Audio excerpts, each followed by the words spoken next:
দলীয় সিদ্ধান্তকে সম্মান জানিয়ে নির্বাচন থেকে সরে দাঁড়ালেন চেয়ারম্যান প্রার্থী মোহাম্মদ মুরাদ কবির। দ্বিতীয় ধাপে আসন্ন উপজেলা পরিষদ নির্বাচনে গাজীপুরের কালিয়াকৈর উপজেলা চেয়ারম্যান পদপ্রার্থী উপজেলা আওয়ামী লীগের সভাপতি মুরাদ কবির প্রার্থিতা প্রত্যাহারের ঘোষণা দিয়েছেন। তিনি মুক্তিযুদ্ধ মন্ত্রী ও গাজীপুর ১ আসনের সংসদ সদস্য আ.ক.ম মোজাম্মেল হকের ভাতিজা। ৩ মে শুক্রবার সকালে উপজেলার শফিপুরে তার নিজস্ব কার্যালয়ে আয়োজিত সংবাদ বিজ্ঞপ্তিতে তার প্রার্থিতা প্রত্যাহারের ঘোষণা দেন।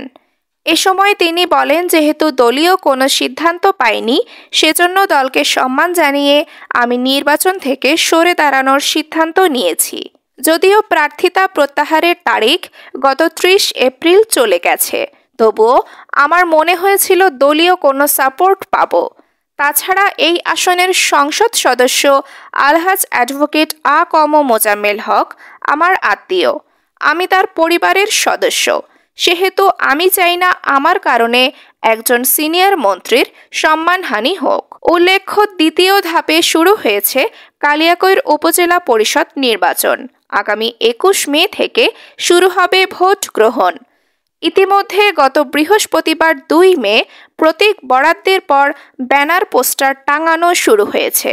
নির্বাচনে অংশ নিয়েছিলেন কালিয়াকৈর উপজেলা আওয়ামী লীগের সভাপতি কাপ্পিরিচ প্রতীক প্রার্থী মুরাদ কবির, সাবেক উপজেলা আওয়ামী লীগের সভাপতি ও বর্তমান উপজেলা পরিষদের চেয়ারম্যান আনারস প্রতীক প্রার্থী কামাল উদ্দিন শিকদার ও গাজীপুর জেলা যুবলীগের যুগ্ম আহ্বায়ক ও কালিয়াকৈর উপজেলার ভাইস চেয়ারম্যান মোটরসাইকেল প্রতীক প্রার্থী সেলিম আজাদ।